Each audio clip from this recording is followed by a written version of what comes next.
Okay, so I figured out why so many men are playing this victim role, as well as blaming you gals out there, which is quite ridiculous. Not to say that blame could not fall upon a lot of you ladies out there, but what I found the last 3 generations at least have been blaming women for all their faults and all their issues and for the breakups instead of looking in the mirror and taking accountability.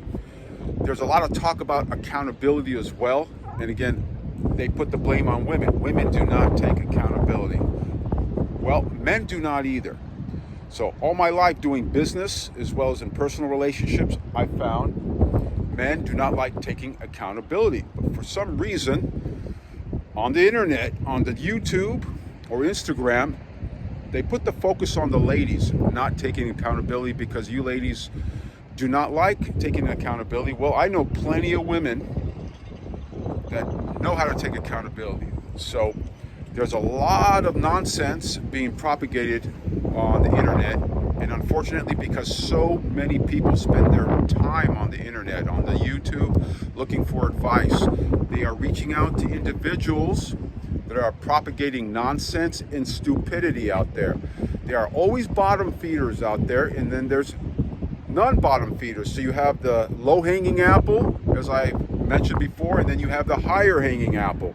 So we all want to reach, and I know my audience out there wants to reach for the high-hanging apple. And when you do that, that takes a little bit more effort, right? It's called delayed gratifications. So what I found is so many guys are being enabled by these fellas that started these channels. This whole dating advice and coaching and gurus really started about, I think, 5 to 6 years ago.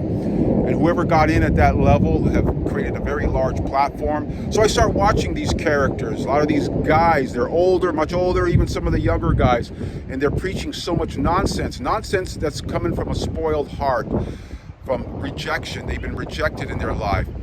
So unfortunately, so many of these younger guys, I would say, let's call it from 20s, 30s, and 40s right now, are listening to these.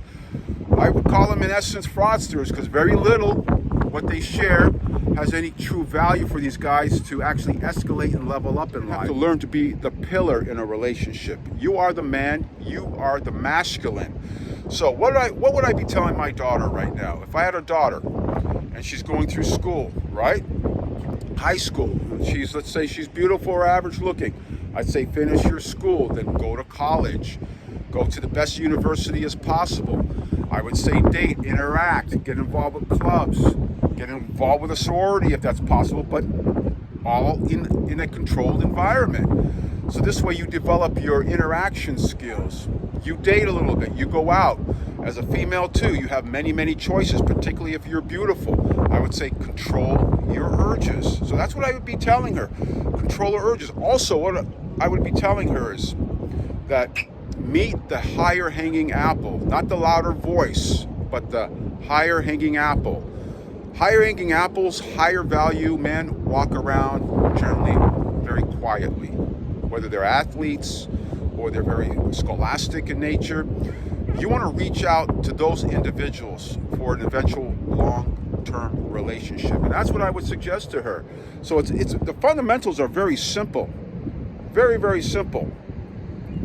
You always got to look at the background of the person. Actions speak louder than words. Look at their past to potentially predict the future, and move on from there.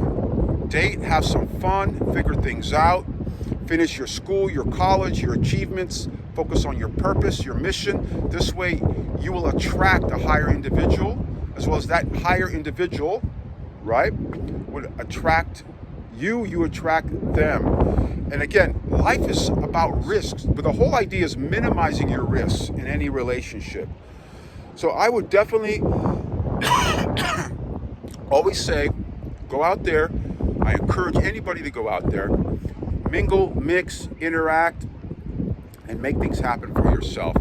Forget about listening to too much of the nonsense. For some reason, the nonsense is propagating continuously on the internet, and guys are reaching out to men with very little interaction with women, only what they've read in books and read in syllabuses, and are reading statistics, not actually living the life of going out there interacting and dating women, dating very attractive women. None of these guys have true life experience in doing that. And they're sharing a lot of nonsense with these guys because they've been hurt. They've been hurt and rejected by many, many women. And these generally are the guys that have these channels that are so large.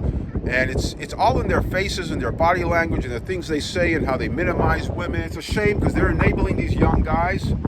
And these young guys then are trickling this into their own personal relationships, playing the victim. The whole idea is in relationships, you minimize your risks. When you reach out for a business venture, you minimize your risk by what? By vetting. We call it vetting. So you got to know that company. Do your research on those companies, whether you're investing in stock or investing in buying a business. Know who's running that company. Know what goes on in those board meetings, right? You want to go to all the, go to the company parties, see how people interact with each other, get the energy, the vibe. That's where you want to be at. It's simple. Follow the fundamentals and then go from there. Just don't jump to the top. Follow the fundamentals of interpersonal communication and go from there. Again, vet, research. You get to meet somebody and you go from there and you make the best of it. So hope you guys understand this and reach out, go out there, kill it, make it happen. And we'll talk to you guys later.